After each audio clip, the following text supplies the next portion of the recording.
Salutations, everybody. It is Matty here today with week 85 of the H.A.M Radio Podcast. And it is me, the Lone Vault Wanderer. We're finally back together, Matty. Yeah, I know. Reunited. Feels great. Noah's with his girlfriend this weekend. And before we get into anything, I really wanted to take a moment to thank our listeners because I was looking at, I don't like to boil it down to this, but I was looking at the numbers and I was really impressed on how remarkably consistent we are despite how sporadic this show gets. I mean, it's very rare I missed a show personally, but I missed it 2 weeks in a row, and 2 weeks ago was our best week since June. And I think that's remarkable given the fact that it was, I think, you, Nova, Rachel, and... Yeah, and Moodude. Moodude, that's who it was.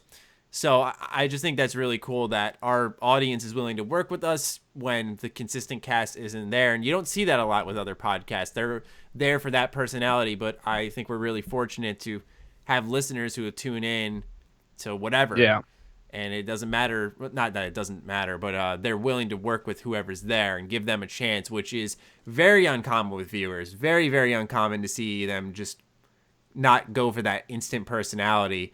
And really give all these new people we have on a chance. So I wanted to take a moment. And it's also important as well because we do try and get fans on where we can, and the last 2 weeks kind of exemplified that. More so last week, we got two people that we never had on before, so it's good that everyone gives fans a chance, which encourages more people to come onto the podcast. Yeah, we're going to be trying to rework that process down the line, though, so that we can... Yeah, just because it's really unorganized, if we're honest, and it feels a little last minute and disingenuous, so we want to rework that process. We'll have more on that down the line. But for now, let's roll into just letting you guys know that, as always, we're available on iTunes and Google Play. I do apologize for not getting last week's episode on mobile. It should be up by now when you're listening to this.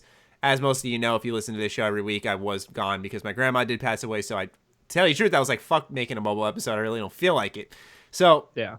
That's what happened. Same thing happened with the timestamps. Once again, did not feel like scrolling through the podcast. That's why I asked Lone to host it for me. I was like, can you just do me this solid? So yeah, but you'll have podcast. You'll have the timestamps down low as well. And as always, we like to interact with you guys on Twitter. So be sure to tweet at us with the hashtag #HamRadioTime, any of the handles you see on screen, with your answer to the following question, because we're going to be talking about this a lot later on, is what's your favorite Pokemon? Really generic question, but like I said, I think that's important given the fact that this conversation is really going to tailor towards that in the latter half of this podcast. I feel like a bunch of our viewers are going to be Gen 1ers, people that only like Gen 1, maybe Gen 2, and that's about it, which I'm part of that category. I'll be completely honest. Yeah. What would yours be? I think I personally pick Squirtle. I know it's really basic, but I love Squirtle. He's so cute. I know.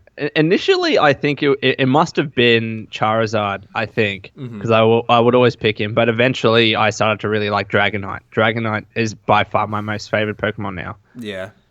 Because I narrowed down, not like, who would I use in battle? That's my favorite for me. It's like, if I were Ash, who would I have following me around everywhere? And it would definitely be Squirtle, without a doubt. You know what? No, if we're talking about like a loyal pet, Arcanine. He would be an awesome pet. It'd be great, yeah. Mm-hmm.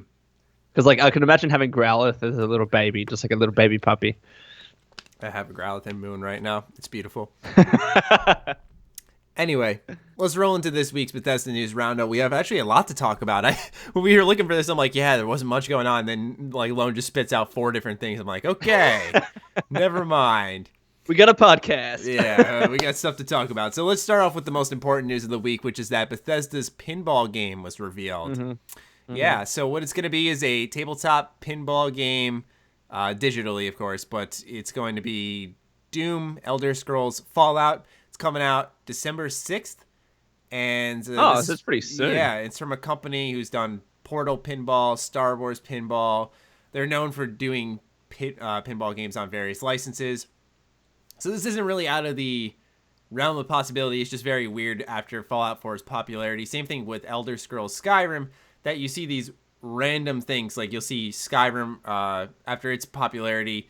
Now we have an Elder Scrolls card game. Now we have Elder Scrolls Online. Same thing with Fallout. Fallout's popularity led to a mobile game, as well as now we're seeing a pinball game. So it's very interesting that Bethesda's making their brands recognizable all over the place. And that's something that they don't get enough credit for, I think, because I was reading the interview on Sugar Bombed with Chris Avallone. He was saying how much Bethesda's made Fallout a recognizable public name, for example, because he said that Chris's parents, he was like, yeah, they don't know what Fallout is, but they do now because of Bethesda, but they didn't when he worked on it, and he's their son. I was like, damn, I think that says a lot. And also as well, I really like how Bethesda's started. They've never really not done this, but they are continuously allowing third-party companies to work on their franchises. They're not so protective of them, maybe compared to other publishers. Mm-hmm. And I do like that approach. So we are, having a pinball game. We did in the past had New Vegas, of course, and we have. I guess I don't know who else we talk about here because. Arcane's now essentially under Bethesda's family, but they never originally were. I believe they came on after, but someone's probably going to correct me if I'm wrong. No, I don't think they were originally. I think Dishonored was published by Bethesda, and then they teamed up after that. Yeah, exactly. So I think it's a good thing because if we just keep waiting on BGS to release Fallout or Elder Scrolls games, we're going to see them so infrequently, and this kind of approach allows us to have more of the franchises that we love. Whether it's a pinball, it's not pushing back any other IP, or whether it's maybe a Fallout New Orleans or something like that. Even though I don't think it's going to be called that anymore, it's really good to see it. Yeah. I mean, that's the moral of this news story, I'd say, is that it's good to see them being flexible with their licenses, right? I'm not saying that Bethesda Pinball hints at a new Fallout game coming from Obsidian. No. Not at all. I don't think it's going to be Obsidian that works on it next. I don't know who. My guess would probably be Montreal, if anything. Yeah. But, point being is that they're flexible with handing out their licenses in certain regards where they're like, okay, we're not going to make a pinball game, but you guys make good pinball games. Let's work together and get something done. Because for Bethesda, it seems like a low-risk investment to do that, right? They're just publishing the thing. They're offering their licenses, and Zen Studios will create the game, and it'll essentially easy money. Yeah, I mean, it's got to be because you look at, I don't know if you heard, but Skyrim Special Edition sold outsold really well. Yeah, outsold a lot of games in October. I think it sold upwards of 400,000 copies in like its first week. I was like, what the fuck? Like for a remaster, ladies and gentlemen. Like I'm not minimizing their efforts, but for a game that's going to make that much money, they didn't have to do a lot of work. So that was a high fucking profit move. My goodness. Makes you wonder if that little Terrapin thing we saw was a Fallout 3 remaster, huh? Oh, Fallout 3 remaster. That would be absolutely amazing. Yeah. But essentially, and this is to put it in very crude terms, I don't mean to be this brass, but essentially, they've done the work that a modder could have done or have done, like to an extent anyways. They did much more than that. And they made this huge profit. Mm-hmm. Absolutely incredible. Yeah. And I touching on the point that you mentioned before about the Montreal studio, I do wonder when that studio is actually going to say, all right, we're going to make a fully fledged game, make something our own, because they've dealt, a little bit in side projects. I believe they helped with Fallout Shelter, did they? Yeah. And then other small things here and there. Apparently their first actual game was Skyrim Special Edition, according to Bethesda Net's article. And even then it was like a port and a remaster, right? It wasn't, it's like they remind me of those studios. Like, I don't know if you remember Blue Point Games. They were the ones who did all the HD remasters when it was first becoming a thing, like Sly Cooper. I think they did Jak and Daxter. That's what Bethesda Montreal reminds me of, where they're doing the kind of the odd jobs, and then all of a sudden they're going to get their chance to make a game. Yeah, it's kind of like them finding their bearings, getting used to, working with each other in a studio. I'm bullying it very general now, but I hope that all of these little projects do lead to something a little bit bigger, where the developers there aren't just feeling like they're working on small side things that the main BGS studio don't want to work on. So I hope it does lead somewhere, and it probably makes more sense to have them work on the next, mid. How would you put it? Like a additional Fallout game, in-betweener. Something like that. The pre-sequel. Yeah. I think that speaks a little bit of volume saying that they worked on Skyrim Special Edition because they had a chance to get familiar with the tech used to make Fallout and Elder Scrolls. So it does definitely make me wonder a little bit. I mean, I don't want to overthink it because obviously you have a chance to hand it off to a studio who's not doing much. My guess, though, is I said this on Twitter a couple of days ago. I just get this feeling. I get this feeling that something's going to be announced this year. I don't know why. I know it's only been. I only know it's only been. At that point at E3 2017, it'll be 2 years since Fallout 4 was announced. But, holy shit! But yeah, that's the thing, right? You're like, wow, time flies.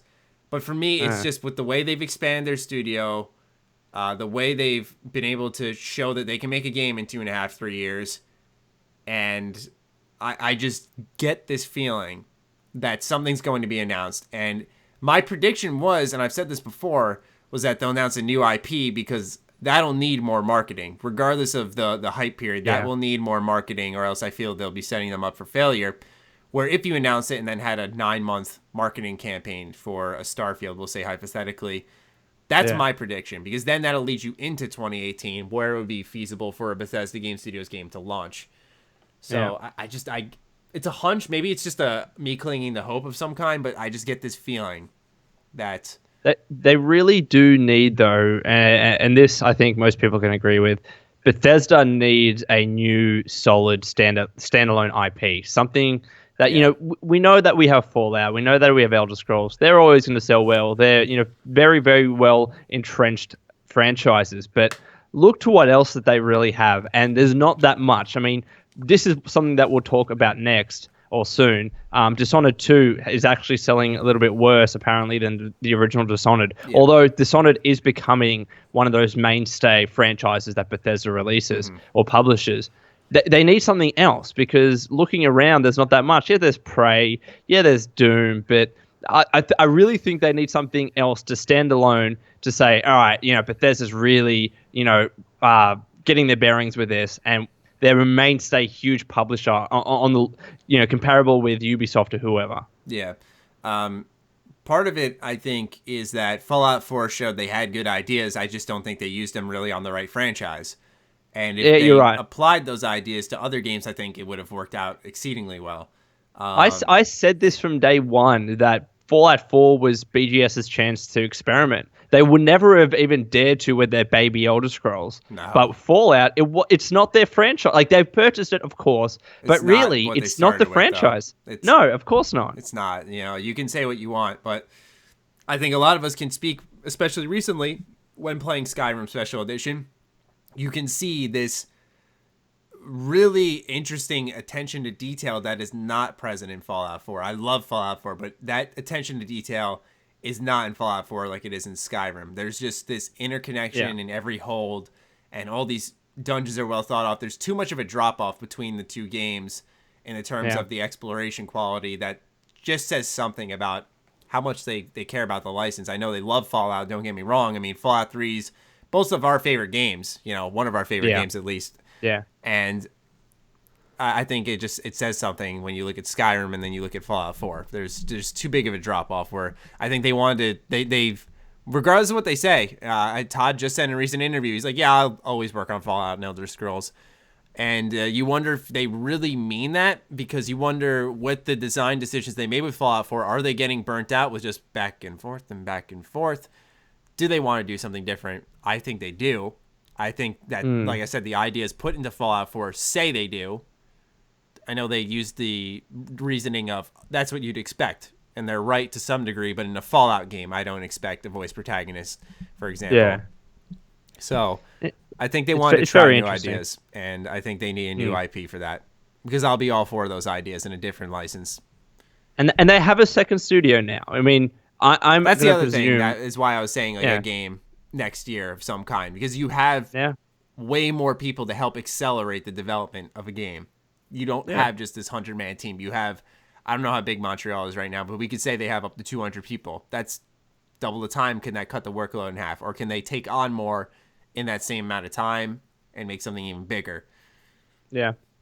It'll be interesting. But yeah, we were talking about Dishonored 2. That's one of the other news bits, is that it's not selling as well as the original one. The sales are down 38% compared to the launch of the original Dishonored. Which and this was at UK retail. It is a surprise. It was that those numbers were for UK retail sales, so there's an argument to be made that some of that drop-off is due to digital sales being one of the more dominant forces, and I think it's actually more games are sold digitally compared to the physical versions of an individual game. But it wasn't just Dishonored 2. It's not just because of what Bethesda did. Yeah. I believe it was also Titanfall, Watch Dogs, Call of Duty, of course, has been on a downward slump for many years now. But they launched it in a big month. Yeah, it did. Exactly right. And that's probably why Titanfall 2 didn't sell very, very well either. 148,000 units in its first week. That's awful. Crazy. That's crazy to me. That's so bad, dude. But have a look at Watch Dogs, for example. I mean, an argument can be made that, part of the reason why, and let's be honest, let's not generalize and say it's because of one reason. There's so many factors going into this. Watch Dogs, for example, one of the main reasons is because everyone was hyped for this new IP in Watch Dogs, played it. Maybe it was just an average game. Mm-hmm. So many of those people that picked up the first time didn't pick it up the second time. So that at least that's a reason for that downward slump. For Dishonored, though, I can't find that reason. Maybe it's more so because everyone's moving to digital, and it's becoming easier and easier to download games on your PC or console and just play it there and there. Mm-hmm. But aside from that, I mean, Dishonored 1 was a great game. Dishonored 2 is getting more publishing, marketing, and advertising and coverage than Dishonored 1 ever did. So it's very surprising, I was reading a article on Kotaku, which I don't do often, and they were talking about viewer interest and relating it to game sales, and they were saying that the games that weren't selling well were the ones that were not getting much of its coverage read. So they were using examples like Dishonored and a Titanfall 2, but they were saying Battlefield 1 was selling remarkably well. I think they said sales are up 50%. And guess what? Their stories are being read more. And he said that if this trend continues, that he said the next big game is going to be Final Fantasy 15, because apparently that game gets a bunch of hits no matter what. So I think a lot of it boils down to people. And the reason I mentioned that, and as well as The Last Guardian, he said that as well. And I think the reason that's important to mention is because these are games that people have been waiting over a decade for. And so they're going to save their money. They're not going to spend it in October because they want that one title. And especially, I know not everyone who listens to this is hyped for Final Fantasy 15. You should be.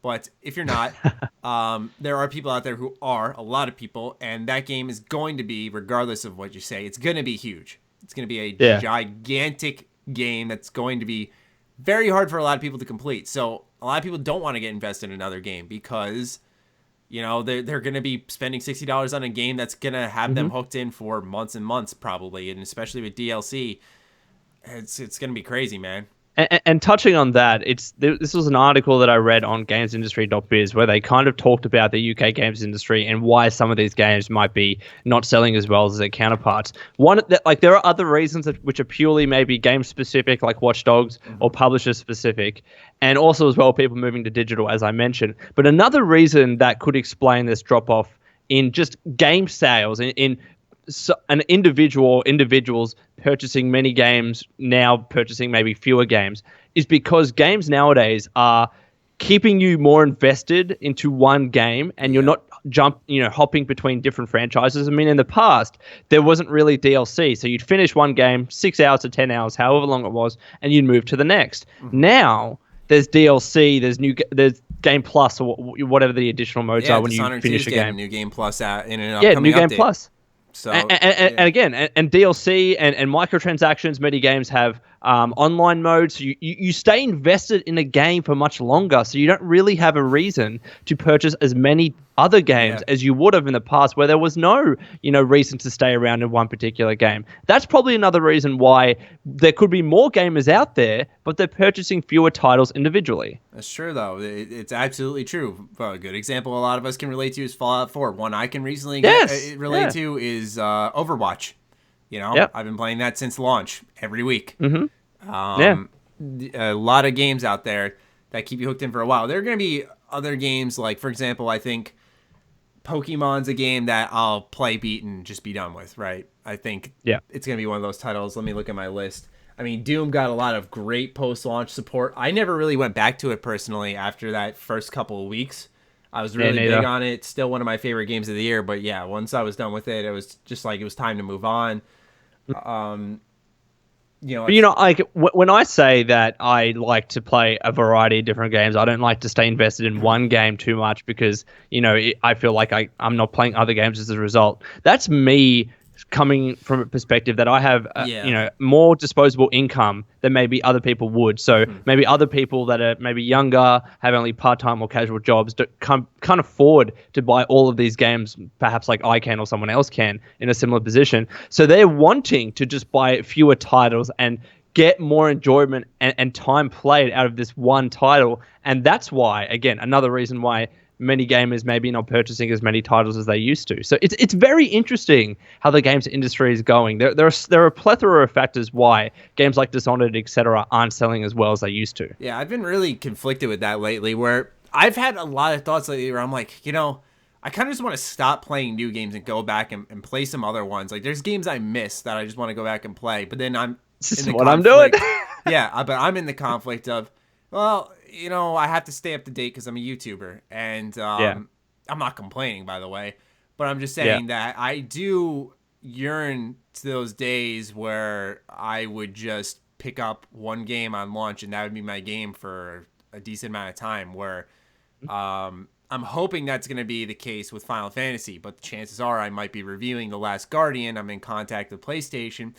So I might have to put down the game I've been looking forward to for a really long time now to review The Last Guardian, and then that'll break me out of that experience. You get what I'm saying? Where I've been having that issue too. I haven't played Skyrim Special Edition that much recently. I really wish I could go back to Skyrim and play more, but for me, it's like, well, I've already played Skyrim a bunch. I put 500 hours into the game. Would I really finish a whole nother playthrough? Probably not. But what I'm saying is that I do miss the flexibility and freedom of just playing whatever the hell I want. And I just haven't done that in a while. I want to go back and play Persona, for example. Oh my God, I've been thinking about Persona 4 so much. I talk about it all the time. I'd love to go and play it again, but I can't. Yeah.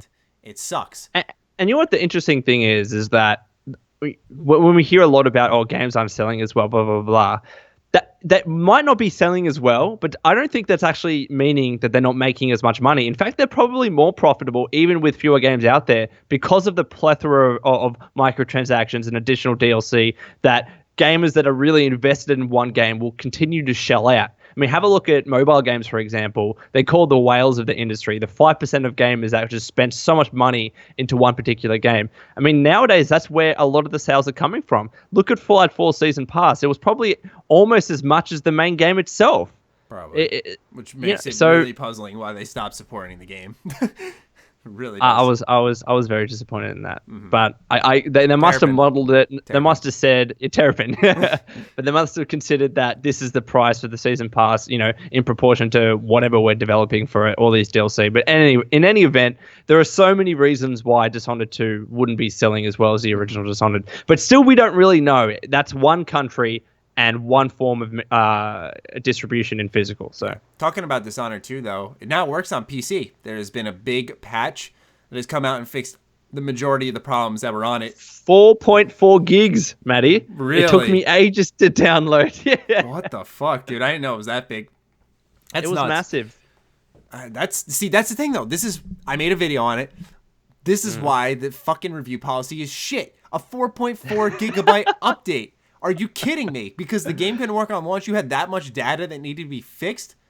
That's ludicrous to me. I don't understand. And the annoying thing is that it wasn't just, like I have fast internet now, so it wasn't the 4.4 gigs of download that took the time, but it took so long to unpack it. It was frustrating.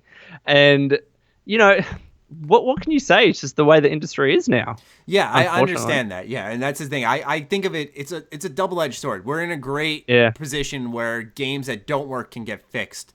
And down the line, you can have a Battlefield 4, which is a great game now. But also, it leads to these decisions where you end up... And also, I should add on to the good side is that you'll get more of that game with DLC. But on the bad side, you have these poor business decisions where it's like, get out the door, we'll fix it, people are going to buy it anyway. And I don't think that's right. But I mean, you're right. That's the industry we're in where, it sucks, but like you can fix these type of problems. And I guess that's a good and a bad thing. It's more so one of those, why do I have to fucking deal with this? Which I think can be countered very easily, but still, well, as always, it's not a clear-cut issue, and I think the way you put it, saying it's a double-edged sword, it really is. It's because it's a double-edged sword. In a perfect world, I would love for the first time that I played. I'm not going to mention it. People get angry when I keep mentioning this game, but all of these, all of these games that were released on PC that I've played recently, most of them have had issues that within a week or so they get fixed. And for me personally, and I can't speak for everyone else, I'm just kind of used to that. I don't mind waiting a week. I know it sucks that you can't be in the hype of the first week game. Everyone's playing, everyone's talking about it. All the spoilers are being thrown around, all that stuff. Yeah. But just me personally, I'm fine to wait because I'm a fairly busy person anyway. So if waiting means I don't have to deal with bugs and issues, then so be it for me. But yeah, obviously I can't speak for everyone else. So I don't mind waiting either. I try to play games around launch, but if I can't, that's fine. I really don't mind. So I'm with you on that. But yeah, Dishonored 2 functions on PC now, so a lot of you guys are going to be hopping into a very good game. It's fantastic. And that's the thing, it's a great game. I haven't finished it yet, but a lot of people are saying it's a really good game. Only issue I have is that there's no lethal options to creatively kill your target. Which not only so it's just killing. Which is not only a step back from the first game, but then you play Hitman, the one that came out this year, puts it to fucking shame with the options you have. So, a little conflicting there. But in the terms of from Dishonored 1 to 2, it is a huge step up in every category. Fucking great game. We'll get to the big news last. Let's move on to Fallout the Frontier. Brand new mod trailer just dropped, and it looks insane. Better than the Fallout 3 and Fallout New Vegas trailers, if I'm quite honest. It's showing new creatures in the Fallout universe, new lands. I think we're going to be exploring Oregon, 16 square miles or something like that. Really big map. Jeez. Yeah, really big map. Just really, really impressive work. The scripted events that they're doing inside the creation engine, it's not creation. It's Gek. Sorry. It's just phenomenal. It shows a real level of talent where it's like, Bethesda, hire this team, just hire them all, because they clearly know how to work your engine very well and make these fantastic looking events. Yeah. That would be just amazing. Like it would be a very feel good story when Bethesda's like, we've just hired this group of 10 modders to work on a new DLC for Fallout 4, for example. That would be such a cool feeling, wouldn't it? Mm-hmm. I think it would make the whole community just smile and really look forward to it. It would be, because everyone thinks that that Bethesda steals from the modders. So what if the modders were Bethesda? Then what? I hate that rhetoric though, that Bethesda steals from the modders. Yeah. I can't stand it. Anyway. Tons of games offer modding, right? Yeah, exactly. I mean, just offering modding, Matty. Just recently got modding, but after 3 years. Yeah, but other than that, there's not that many. Matty, there's actually a switch that exists in all developers' offices. You flick the switch, and modding is a thing. It's magic. It's beautiful. Yeah, man, magic is a beautiful thing, right? Yeah. So it's very easy. Last bit of news here is the interview that Todd Howard did with Glixel. Now, I don't know who Glixel is, but if they're doing an interview with Todd, we want our interview with Todd. I'll say that much. Anyway, what he talked about in that interview was Elder Scrolls 6 reconfirmed yet again. He said, we're definitely going to do it. He didn't say anything about the tech, though. When he said it at E3, he said, if I told you about this now, you'd say you don't have the tech for it. This time when he was talking about it, he said, I could tell you about it, but I'm not going to. So I thought I was going to say, I'd tell you about it or I have to kill you. I wouldn't be surprised if he said something like that, to tell you the truth. I really wouldn't put it past him. But I think that was an interesting change of pace for him. It makes you wonder if the Scorpio is what they needed. But I'm not going to look too deep into that. Other highlights of that interview from my memory was the Nintendo Switch. Todd is huge on the Nintendo Switch. He loves what he sees. I believe he confirmed that Skyrim will be on there. The guy asked him about, can you actually take Skyrim on the go? And he was like, yeah, you can. So it seems like it's actually a thing happening, which is awesome. But he is big on supporting the Nintendo Switch. He said we will definitely be doing stuff on there. That's awesome. He also talked about Fallout 4 VR. He said we're going to try to put the full game on the VR, which is, once again, really a big deal. I'm really excited to see if that pans out, because I tested it at E3, and the only issue I had, which is very common with VR so that you don't get disoriented, is like you point with the left, whatever it's called, and you click, and then you'll teleport to where you're looking. And so you're not walking there, you're just clicking, and you're just teleporting all around the map. Wait, what? Yeah, it's really different. I mean, this is just in the Red Rocket area for the gas station. Wait, is there no joystick where you can just like walk like normal or not? No, there's not. It was just a point and click. And then what was cool? That's really weird. Yeah, it was really strange, but I think it makes sense in the terms of disorienting people where, it keeps you stable and then you can just look around with your head and then click and go. So I really... No, that's weird to me. That's weird. Yeah. I don't know. I mean, maybe it's you don't know until you try, but... Yeah, no, I thought it was strange. Mind you, this is like an early thing. Yeah, fair enough. I also remember it just being really cool, like holding up your left arm and actually having the Pip-Boy on your arm. It wasn't like press B and then the Pip-Boy comes up and it's basically a menu. Cool. It was actually like you lift your arm and there's the Pip-Boy and you can go through it with your right hand and click stuff, and it was like that level of interaction that was really awesome. So to hear that they're trying to get the full game onto VR is really awesome. That's cool. But, I think with VR, they need a blockbuster hit. They really need something like Batman, which they have, but like an actual full game, not just like a series of levels, which I believe Batman VR is. Yeah, Batman VR was like apparently really good. I mean, oh my God, I played it and I lost my shit at E3, but apparently that was like really good, but it was 40 minutes long. It's not a long game. Yeah, and they need big franchises like that to have full games on VR. But it's kind of like a catch-22. Developers and publishers don't want to make games for the VR until the audience base is there, but there won't be an audience base unless there's big games on there. So it's going to be a very slow process. Yeah, but a lot of people were saying that it would sell units. I know someone asked Pete Hines about Fallout 4 VR and said like, it was some system-specific question, but it suggested that Fallout 4 VR will be on the PSVR as well, which I thought was very surprising. Because if you can get those types of games on PSVR, which seems to be, I don't want to say the most casual version, but the most user-accessible version that people are open to at the moment, then I think that would be huge. I think that would push VR to a new level because Fallout 4 was a huge game. Getting that on VR, PSVR specifically, would be really cool.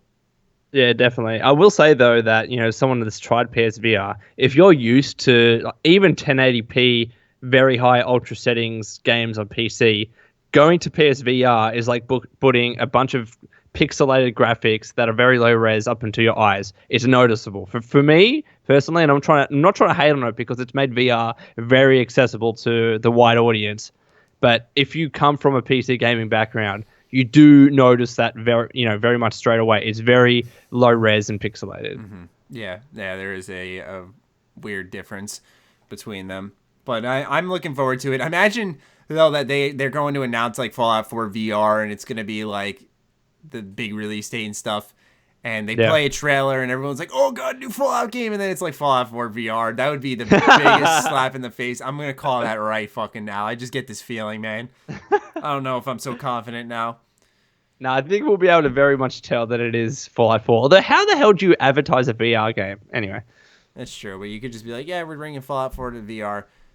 Oh, man, I really hope they do something next year. I really do. It's exciting when Bethesda Game Studios always does something. Like, it was really nice to see them this past E3 and the E3 before that. I'm glad that they're getting Todd to come out of the shell a little bit and, be human. But what are they going to do, Matty? I mean, like, what other games do they have now? I mean, they talked about Skyrim Special Edition, Dishonored 2. There's no more Fallout DLC. Prey? Prey? Maybe Dishonored 2 DLC? Fallout Online. Well, you know what? I was actually going to mention before, but it slipped my mind. ZeniMax Online, they're going to be wrapping up an ESO, right? They can't have an entire development studio doing that one game. They got to be working on something on the side. Oh my God, imagine if they're doing a Fallout Online. That actually... Fallout Online. To tell you the truth, I wouldn't be surprised if that was the next step. I really would not. It's just, it would... Because it's so, like we were talking about earlier, it's so widely known to the public. Yep. We've actually dedicated part of an episode to this, that I just feel like a Fallout Online, as a business, they'd probably be like, this is the next logical step so that Todd's team can take focus away from Fallout because it's going to be constantly supported. That'd be good for us, Lone. Tell you the truth, dude. Content-wise, we'd be set for a fucking while, bro. That is true. No, you're right. Selfishly, that is very, I have very to true. say that. that we'd be good for a while. And that's, as a creator, that's relieving always to know. And I would definitely be willing to give it a go, even though as we all know, SO is a very polarizing game, and I think with Fallout it's going to be just as polarizing. Oh, God. You're going to have people that are like, yeah, it's more Fallout, let's give it a go, and then the others, this is not Fallout, this is an online crappy game, which is not preventing other Fallout games. Although, if they were to say, we can only either do a Fallout Online or have the Montreal studio do, Fallout New Orleans, for the lack of a better term. Obviously, I'd prefer the latter option. What we're deducing here is that there's a lot of options on the table. They could go back and do the similar style of an Obsidian Fallout, hand it off to another studio. I don't think it'd be Obsidian, so I don't know if Bethesda Game Studios would be comfortable with handing that license out of office to someone else. That's why I'm assuming it would be a Montreal, just because that'd keep it within the Bethesda Game Studios name. It's like, this is our game franchise. Mm-hmm. But also, I feel like I said, Fallout Online is a logical next step, because that's just, if you're a business, I'd say, okay, we're at a peak interest level right now. Online keeps long-term interest. We do this right, just like they got Tamriel Unlimited right, not the original ESO, but Tamriel Unlimited right, that they've started to make a lot of money off of it.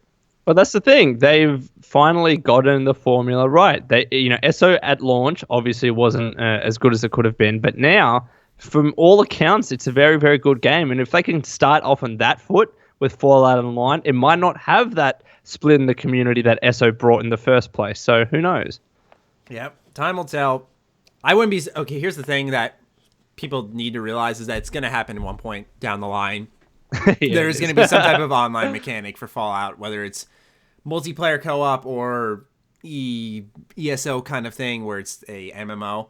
It's going to be happening one way or another. People need to wrap their head around that very fast, because... And also paid mods is going to happen at one point too. Yeah.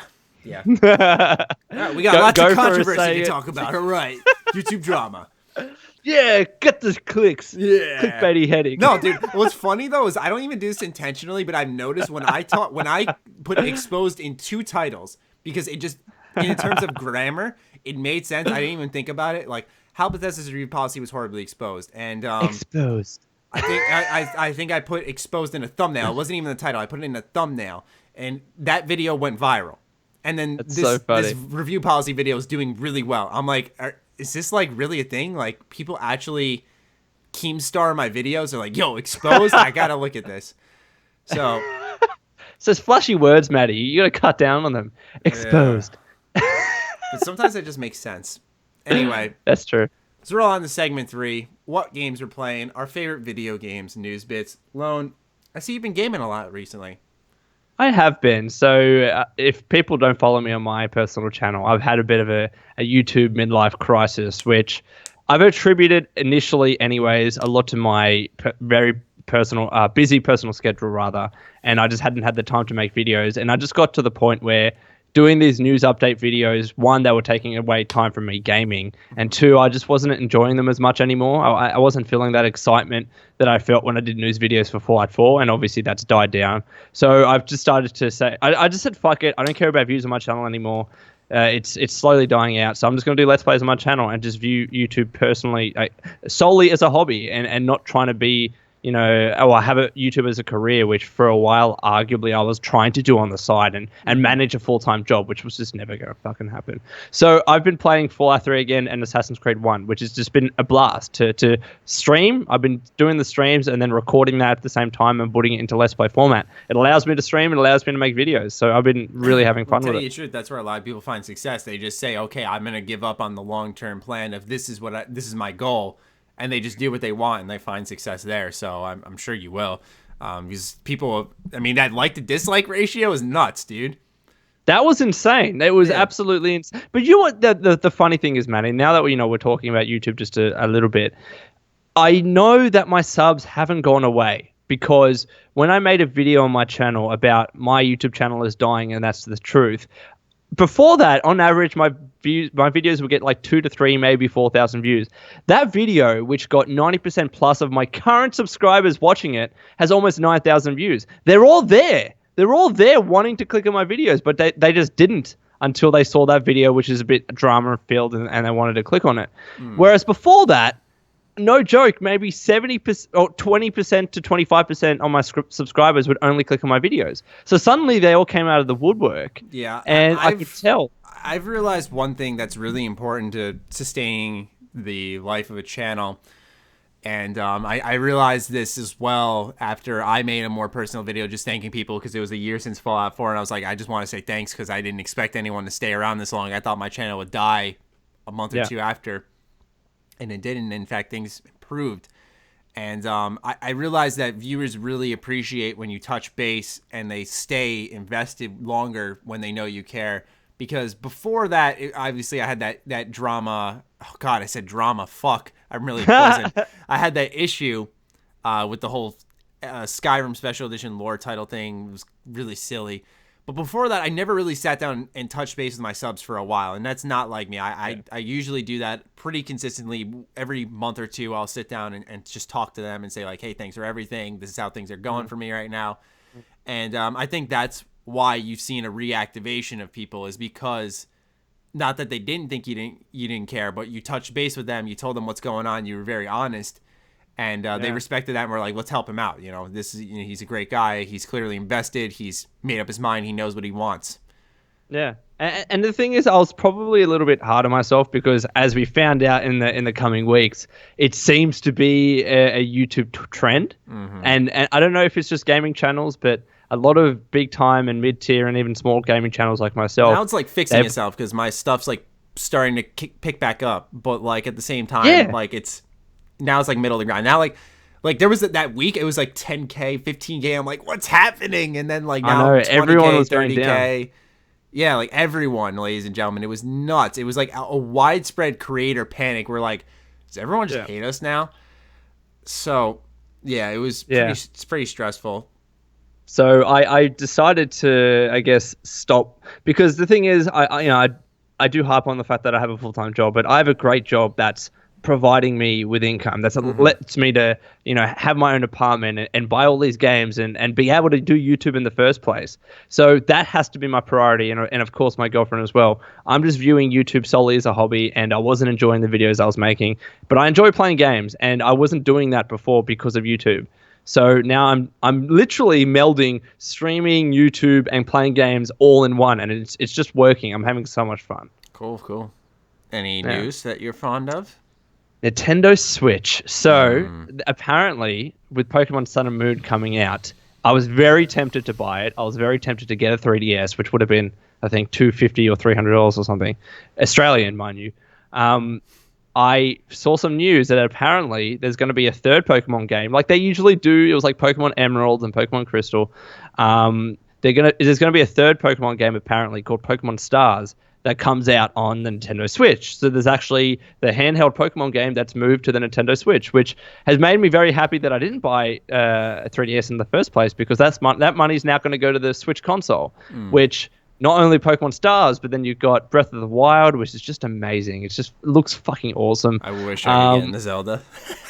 I really do. Like, I look at that game, I'm like, this looks so cool, but like, I just can't get myself to care. You gotta, Matty. Honestly, it's like if Zelda met Skyrim, literally. Yeah, I mean, you can cook your own food. You can your weapons have durability. It's everything. Well, the reason I have trouble getting into it is because what I've seen just from community reception, whether it's forums, comments, Twitter, that stuff, is that this is the Zelda game that people have waited for all their lives. And the way I compare it to is because they've been playing it all their lives. They've seen the series develop and they're like, I just want that open world Zelda game. I look at it like Pokemon. I've played, every single Pokemon game, but the one I truly want is the one where I create my own guy and I'm running around in a fully 3D world. Open exploration, hopping between regions, whether it's Johto, Kanto, now Alola or Lohan, whatever it's called, or Alolan, I can't remember. But hopping between all these regions and just catching Pokemon as they're out in the wild. If you guys want an example of what I'm talking about, there's this fan-made game called Pokemon Generations. Kind of a similar structure to what I'm thinking of. And when you get into a battle, it's not turn-taking. It's actually almost like Pokken Tournament, like that type of head-to-head combat between Pokemon. Cool. That's what I'm waiting for personally. So that's how I view it, where I'm so invested in Pokemon that when that day comes, I will be so beyond excited. And that's how I view it with this Breath of the Wild or whatever it's called, where people have been invested in Zelda for so long, rightfully so. It's a great series. Yeah. That now they're seeing that game that they've dreamed of, that open world Zelda game. Definitely. And I've been a fan of Zelda for a very long time. The first one that I played, I think many people played and they hold in high regard, is Ocarina of Time. Yeah. And I never really played the Zelda one. I like that. It's amazing. Yeah. It's amazing. Did you like Majora's Mask? Because this is a thing, though, Matt. I wasn't a fan of the time thing, so I never finished it. Ocarina of Time is held as a great game, but Majora's Mask was also fucking phenomenal, as was Wind Waker. They're all really great games. Here's the thing. I've tried all those. Like Majora's Mask, the time thing just did not click with me. I know that with the 3DS version, apparently they made it easier, but I just didn't like it. Because I think of it like Dead Rising 2, for example, where it gives you that time, and it's like, I want to take my time and explore. Fuck, my voice keeps cracking. But I want to take my time and explore, not feel rushed to beat your game. It was such a dark, gritty game, though. I love the change in perspective. Okay, actually, I lied, because I know I said I played Ocarina of Time, but the one that I liked and played all the way through, I've said this a couple of times before, Twilight Princess. That was oh my god, I love that game. Great game, man. Yeah. That's how I would define a dark and gritty Zelda. Just that art style, the way it begins and how it carries itself. It goes from very lighthearted to dark fast. Although they're all such, like, really, if you look at it across the board, it's such a high. Well, the franchise is always to a high standard. Yeah. It's not the case of which Zelda game do you hate. It's which do you like the least. Mm-hmm. They're really all that great. BioShock. BioShock, yes. Yeah, that's literally BioShock. Because I use that as an example. I made a video recently talking about, like, why do people feel the need to just constantly hate on Fallout 4, like to the point where you have to remind them all the time, like, yo, by the way, you have a good day, but I hate Fallout 4, just in case you didn't know. It's so true. Yeah, it's like it's their fucking email signature. Yeah. By the way, I hate Fallout 4. Yeah, best Matty, and then underneath and saying, sure, fuck Fallout, like something like that. And so, someone said, Fallout 4 is a good game, but not a good Fallout game. I'm like, I don't think that argument applies, and the reason I believe that is because you look at the BioShock franchise.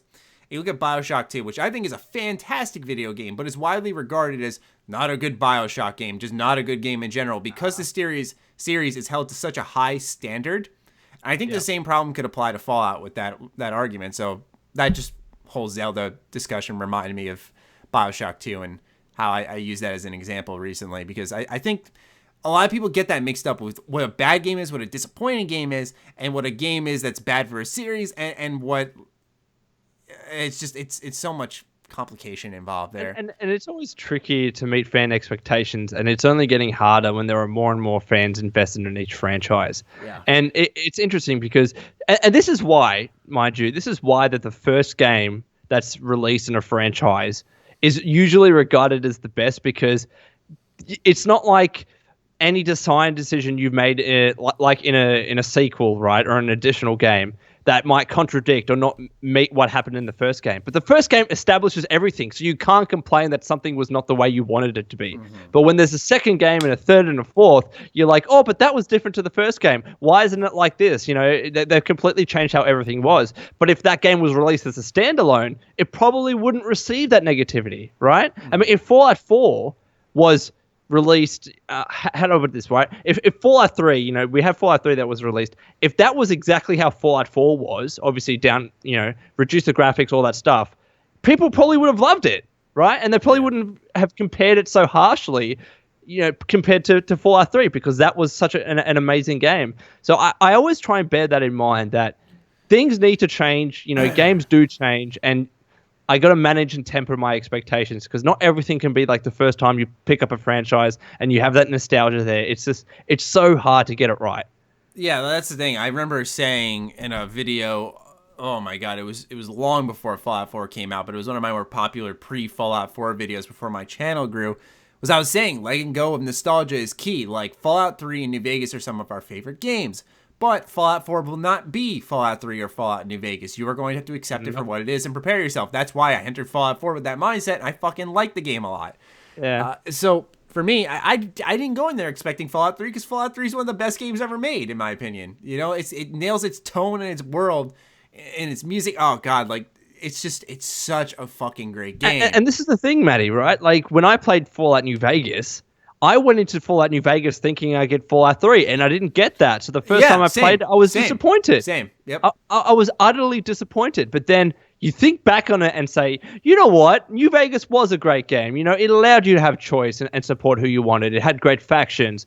It maybe didn't have the most interesting world, but it had awesome guns. Like, it did so many things right that the first time I played it, I couldn't see past because I was so concerned about it not being like Fallout 3. Mm-hmm. But then you had fans that were fans likely of the original Fallouts that got Fallout New Vegas and thought, oh, this is more like the original Fallouts. I like it again. Yeah. But then people that liked Fallout 3, you know, had the reverse effect. So I think a very similar thing happened with Fallout 4. And I don't think anyone can say that it's objectively a bad game because it's not. It's just different.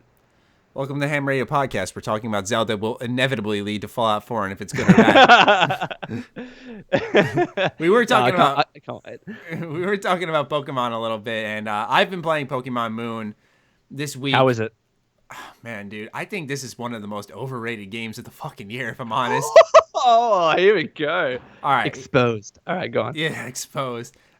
I love Pokemon. So is it Pokemon? Like, which one is it? It's Pokemon. Pokemon. Okay. I think. Or is it Poke? No, I think it is Pokemon. I think it's Pokemon, but I think that's obnoxious. So yeah, I'm just saying Pokemon. So I've been playing, I think I'm 10 hours in the Moon. And problem number one, let me go. This game is stopping me every 5 fucking seconds for a cutscene. My favorite Pokemon game is Emerald because they set your objective. You'll stop for story beats every now and then, but for the most part, you are free to just fucking explore, catch, fight other trainers, that type of stuff. That's my first issue. Number 2 is what's wrong with these trainers? Why they only have 2 Pokemon max on them? Why? All of them are carrying 2. Trainer battles are no longer a thing that gets me nervous. They are fucking easy. I have not died once. Like, no Pokemon's fainted for me. No one. Easy game. That's another problem. Yeah. Another problem that attests to that is because of the fact that they give you XP share so fast. So, yes, they removes the grind. Great design choice. But also, it makes you realize, damn, I can just fly through this fucking game. I like the conveniences they've made. For example, removing the H.A.M.s and instead giving you Pokemon assigned to those H.A.M.s as the story progresses. So you don't have to have that one H.A.M. horde Pokemon H.A.M. slave. Who just has like Surf, Fly, and so on. Yeah. No. So the other thing is that a lot of people said this is a more personal story. Now, this is just what I've expected in Pokemon games. So that's why I'm saying my expectations were a little bit different when I was hearing like, oh, it's a lot more of an original tale. But right now, I mean, I'm 10 hours in, so I could change, but like I'd imagine it would have changed by now. But it's like the island trials, be the best trainer, catch them all. Like, I'm not saying it's worn thin on me. It hasn't. I'm still playing. I'm still enjoying myself a lot. It's just that I don't know. The reason I'm calling it overrated is not because of my personal enjoyment. I'm loving the game, but because people are hyping it up like it's something different, and it's not. It's not. I'm not saying that the different Pokemon, coat of paint. Yeah, it's not like the formula needed to change. The formula is great, but people saying it's an original story. There's only one moment that was really like stand out. Wow. And for me, it was I went to a cemetery. And I was already there before, but I was re-exploring the world, which is another thing they did well with. They've done a great job with the world design because of, you know, when you unlock certain things, obviously going back to them, but they've done more with that. So exploration is more rewarding. But I go back to this cemetery, which is a little side area, really not that important. And there were trainers there, but they're still there. But now there's this new thing there, and it was a Machamp, or a Machoke rather, and he was holding this woman in front of a tombstone. So I'm like, what the fuck is this? Like, am I going to battle this thing? So I go and talk to them. And it's this woman talking, and they change the music. It's really sad. This woman's crying. And this Machoke is crying. And she's like, don't worry, it's going to be okay. He's in a better place now. Like a really sad moment of a Pokemon losing its master. And apparently he died in a car accident. She was saying, she's like, I was so mad. I hated the person who got in the accident. But then I saw this young woman and, you know, I wasn't mad anymore because how could I be mad at someone who didn't really, I don't remember what she said, but it was like, it was really heavy. I was just like, you know, that's what I look for in Pokemon, because the older ones had those perfect mixtures of this is kid friendly, but this is also incorporating a lot of mature themes. And you'll see that a little bit in some of the bios of the Pokemon. I really appreciate that too. Like I said, I like this game a lot. I'm just saying that it's not really standout different from the rest, which a lot of people are proclaiming it is. Yeah. But yeah, like that moment there, I was really shocked about it. I was like, wow, that was heavy. That was the equivalent to like the heaviness of in Pokemon Blue when you were in Lavender Town. Yeah, and you were in that cemetery and it was like Cubone, and you were learning about his backstory and all these. It's also very similar to deaths of Pokemon. It was like, holy shit, man, this is heavy. Well, it's very similar to, I don't think you played Pokemon Crystal, like the Gold and Silver, but it's very similar to how you first go into like the Burnt Towers and learn how 3 Pokemon perished and then they were reborn. Like that sudden change in feeling of the game, it suddenly feels more deep and dark, and it sounds very similar to what you experienced in Sun and Moon. Yeah, well, because here's the thing is that I like those moments not because it's dark and different, but because it reminds you that Pokemon is a universe. People die, people live. You know, they like another trainer I battled in there was I talked to him after the battle, and you know his little blurb was like, "Oh, this is where Makuhita's partner is resting right now." Because I had just fought that Makuhita. Fuck. And he was like, you know, that's where he's resting right now. And he's like, they were like father and son.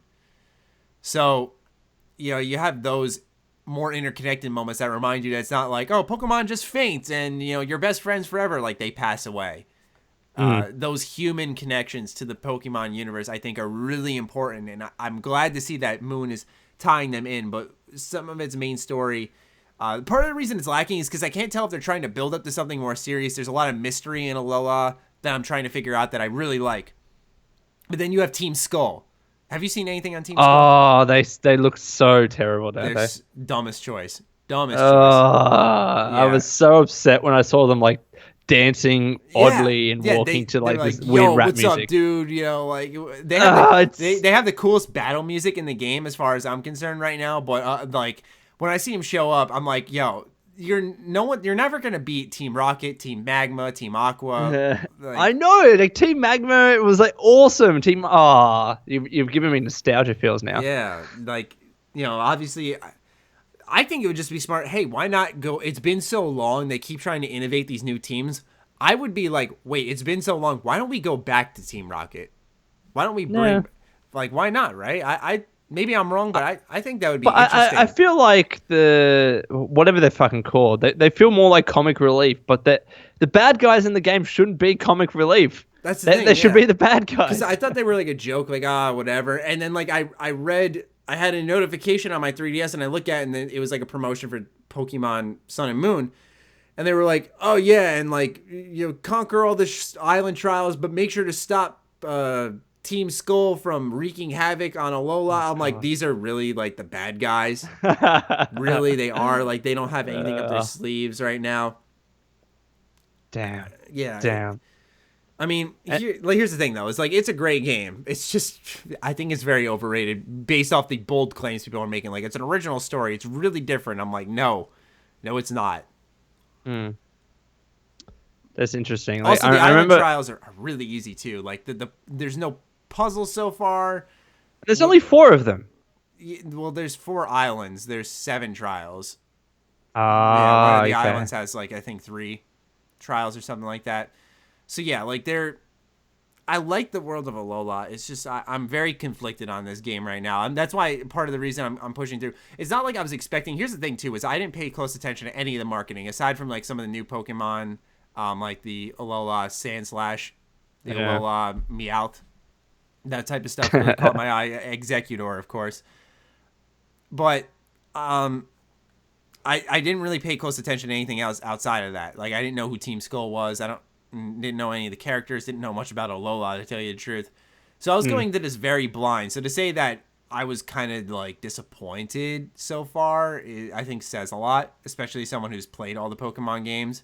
Yeah. But what I'm planning on doing is probably finishing this and going straight back to Omega Ruby.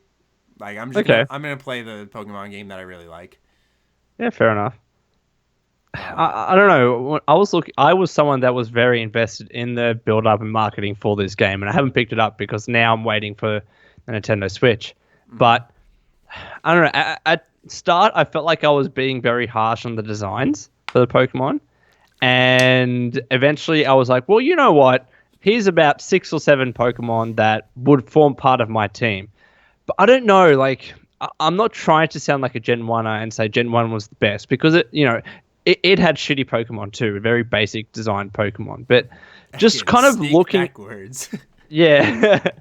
But just looking at the entirety of the new Pokedex, I don't know, it just I'm not feeling it, and I felt it. Like a lot of the black and white and previous Pokemon designs, I was like, yeah, they still have redeeming qualities about them when you look at them as a whole. But with Pokemon Sun and Moon, I'm thinking, usually I struggle to pick a team of 6. Now I'm not really struggling. I'm like, these are clearly the ones that I'd pick. I've gravitated towards all Gen 1 as well. Naturally. Oh, really? Yeah, but like Gen 1 and is Gen 2 the Emerald, or is that Gen 3?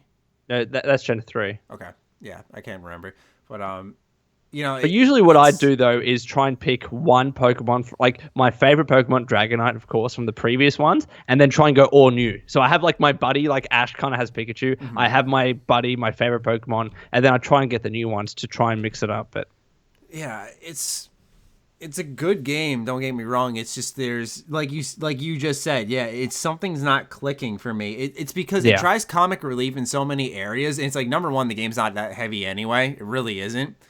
Yeah. At least not yet. But it doesn't recognize that. For example, like some of the Pokemon, they have to know they look so ridiculous. Like that's comic relief in its own. Some of the bios they write, that's comic relief in its own. Team Skull, comic relief, like there's comic relief all over the fucking place. Some of it's also like, and I get this is also, it's partially a kid's game, so I have to give it some slack here.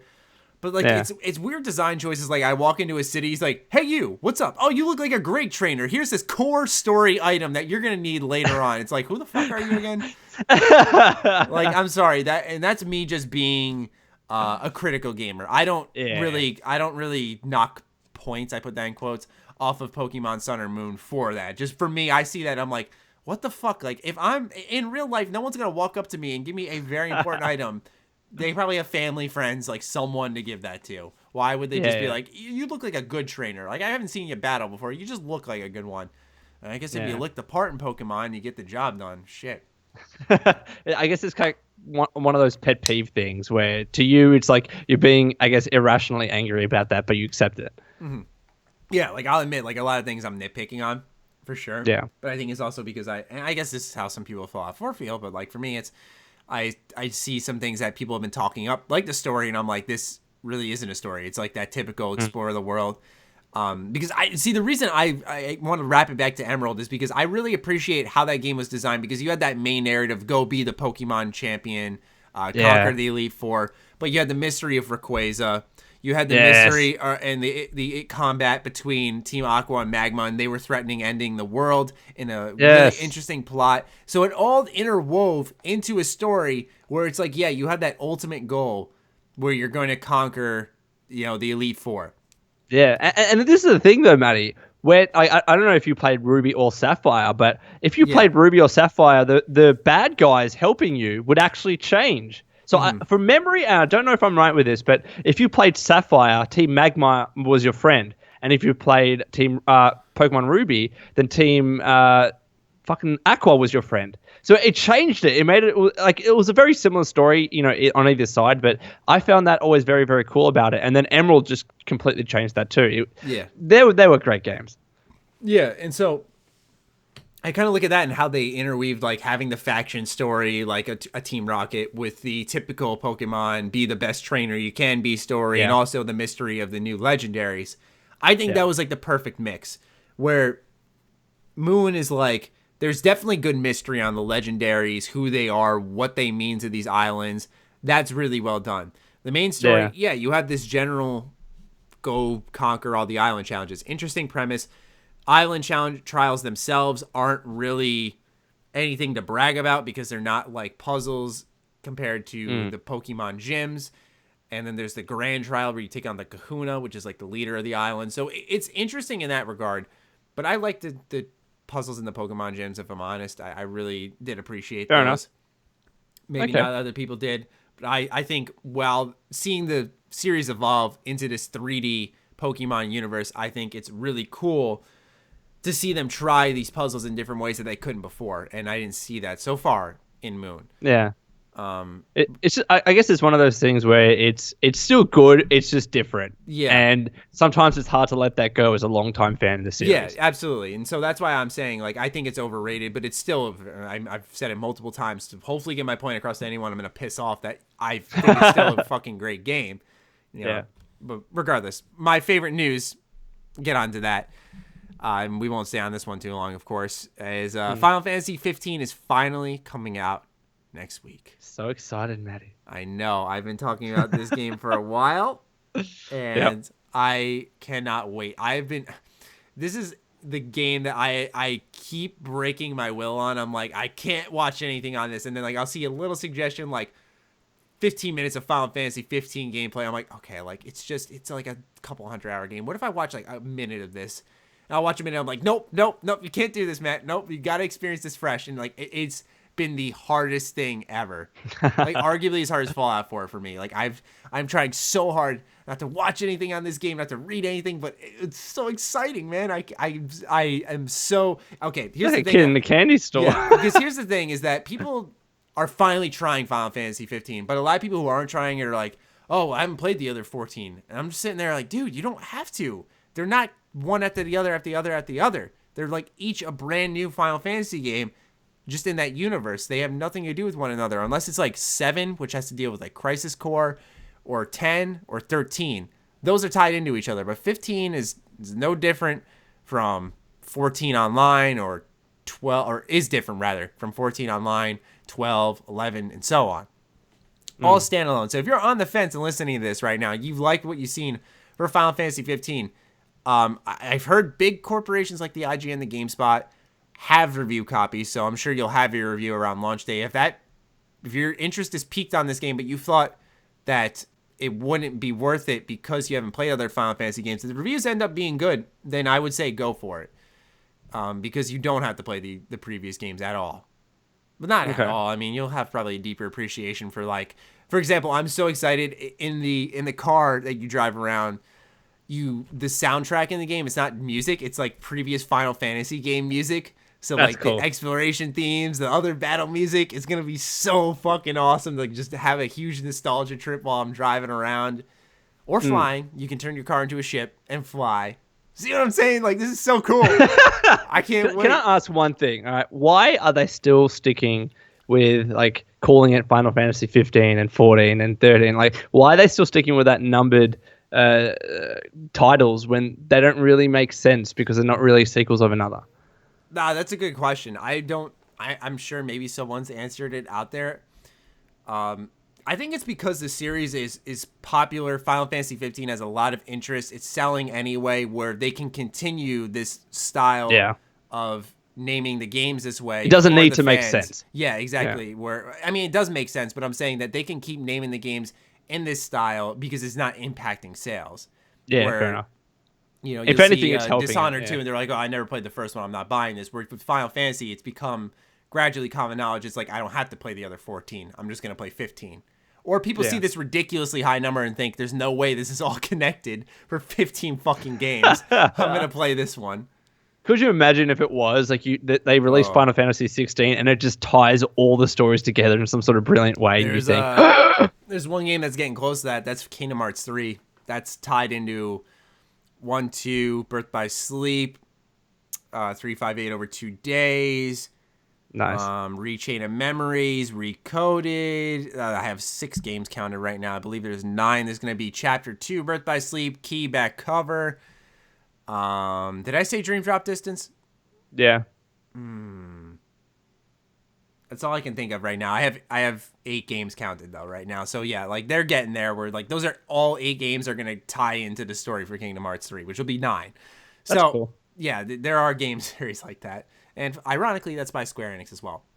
Anyway, let's move on to our fan questions. We got a lot of good ones here today. So let's start off with one from Mad220023 who asks, "What are your go-to games when playing with friends?" See, you raised this question before, and I just forgot to think of an answer to it. It's a really good question, by the way. Now, I have a good answer. It used to be in the past, Call of Duty, of course, and then it became zombies, and then now it's arguably FIFA. It's usually the go-to. Like, most of my friends play FIFA. Like, casual gamers, they're not really hardcore, but everyone knows what FIFA is, so it's definitely FIFA now. Mm-hmm. For me, my easy go-to one is what's it called? Super Smash Brothers. Yeah, that's a good one. That would probably be my go-to one. Actually, really what it is boot up the PS2 for my personal group of friends. Is just boot up the PS2 and just bring a collection of old games, and we'll just rotate a bunch of different games. So we'll play Dragon Ball Z. We'll play MLB Slugfest. I dominated one of my best friends, Brian, in that. It was so funny. I kicked his ass like 15-0. But that's what we do. But Smash is usually the go-to. Like, let's get some drinks. Let's get Smash. Yeah, and you can play up to 4 play. Like, those kinds of games make sense. I mean, and you can do that with FIFA as well.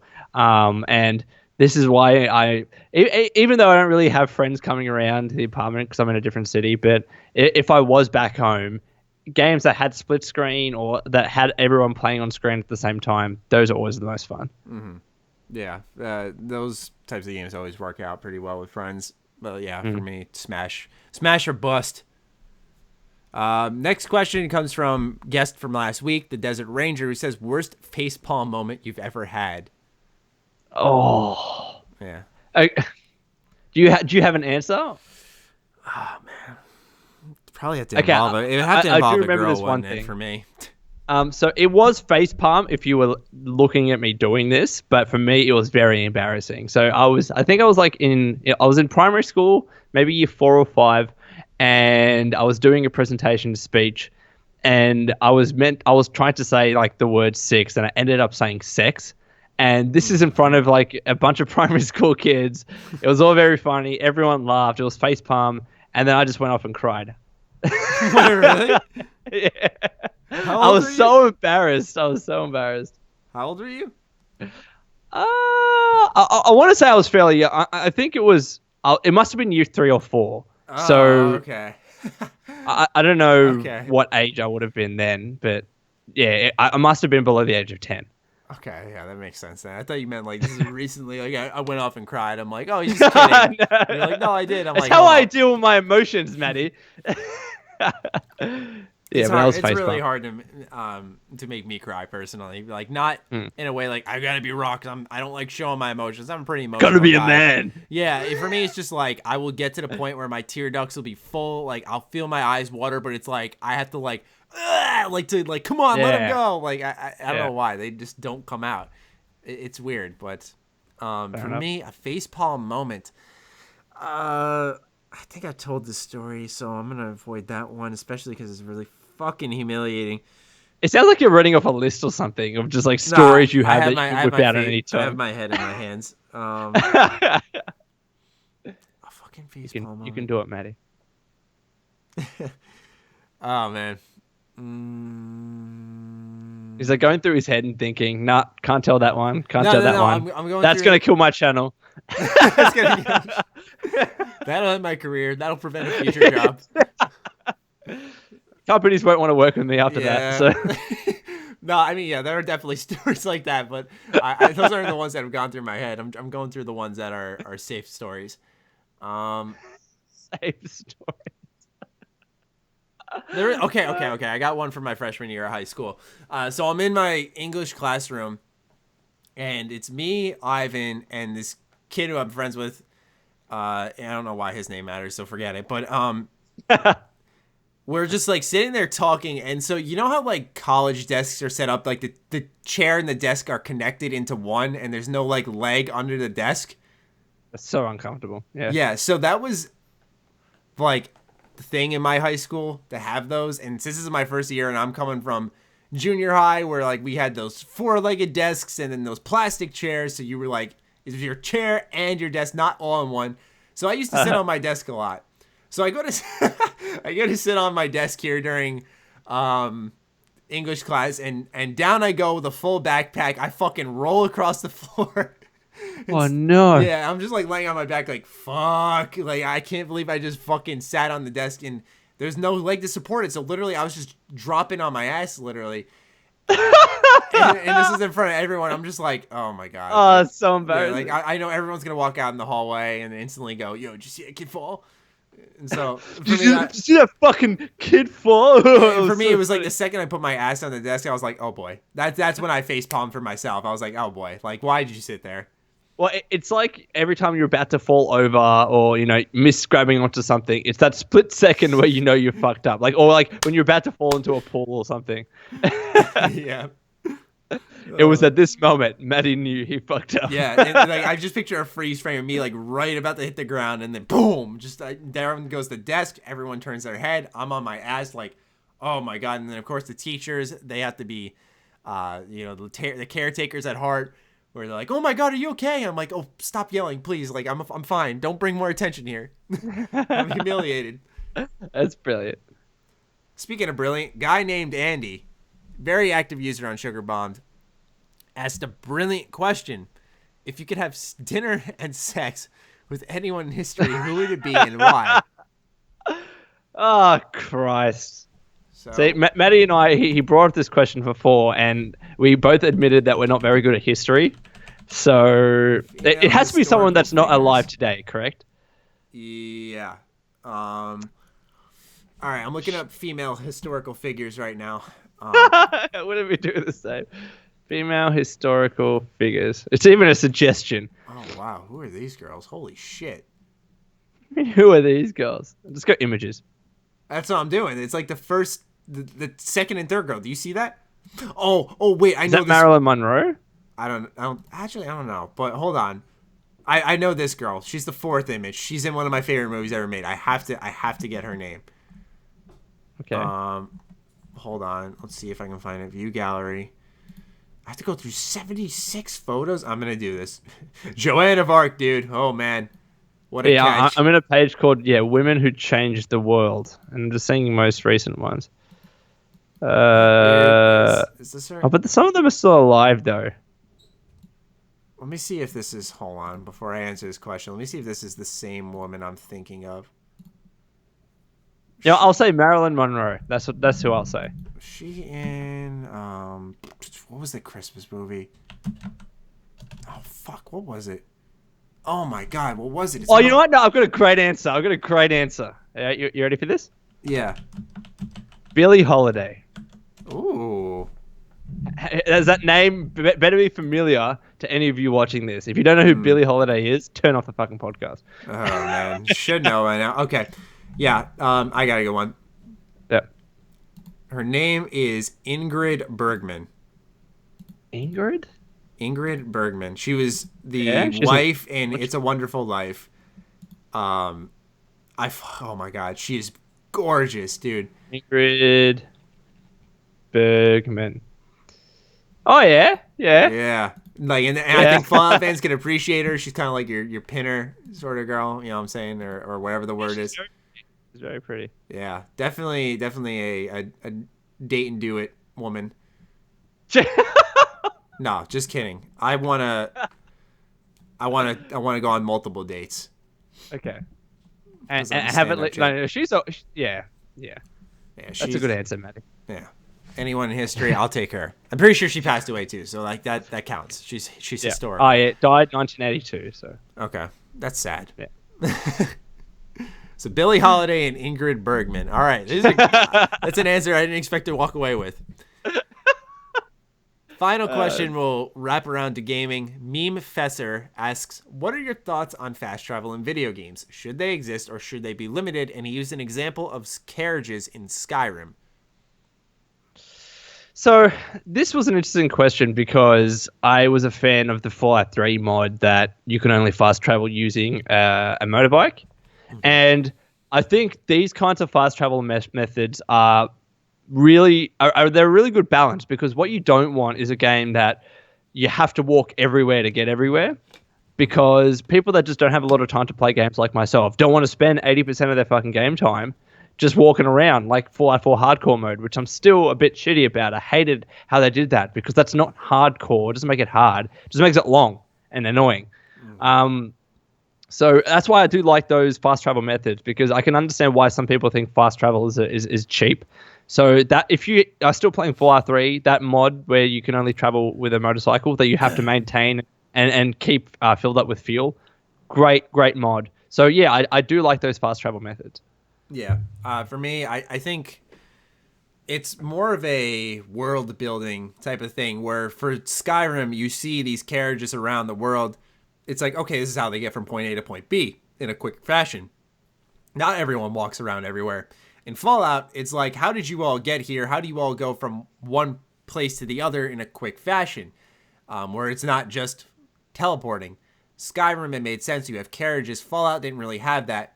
So It's also, in terms of world building, I think fast travel mechanics that might not be used are still things that are important to incorporate.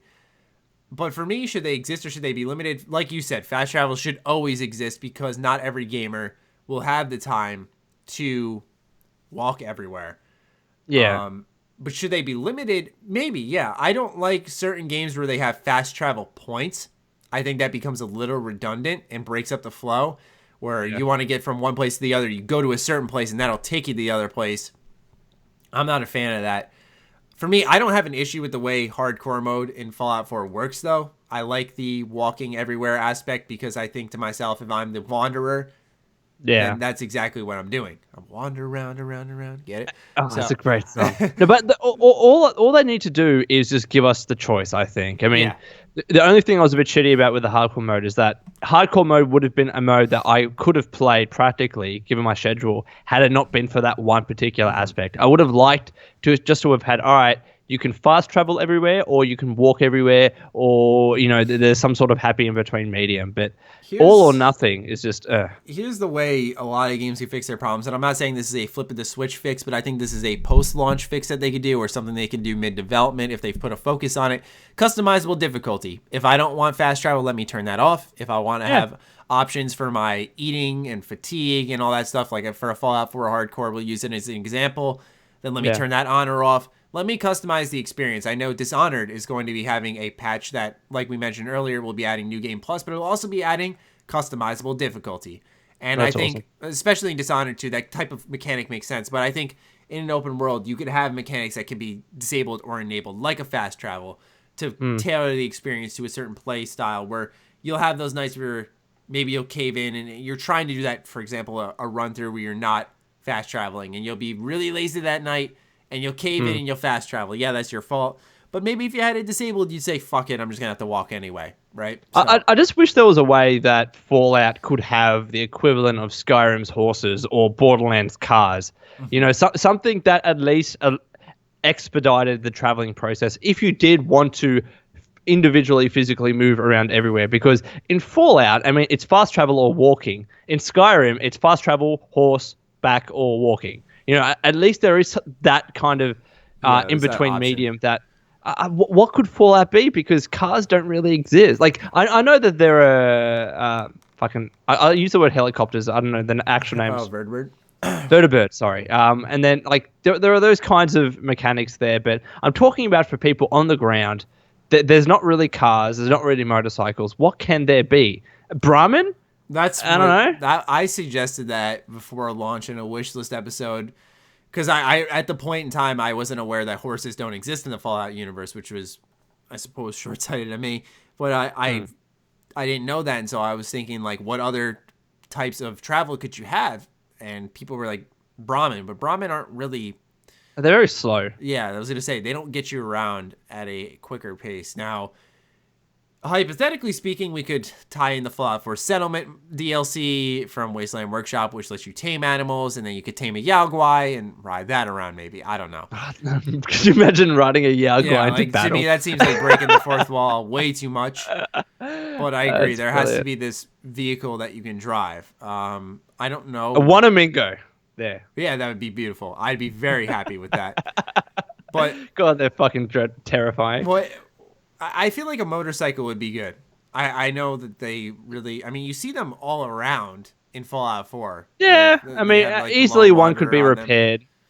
I feel like that would be a feasible idea. That's I can park this. It's not wide like a car where the world would have to take sacrifices to fit the car. Sure.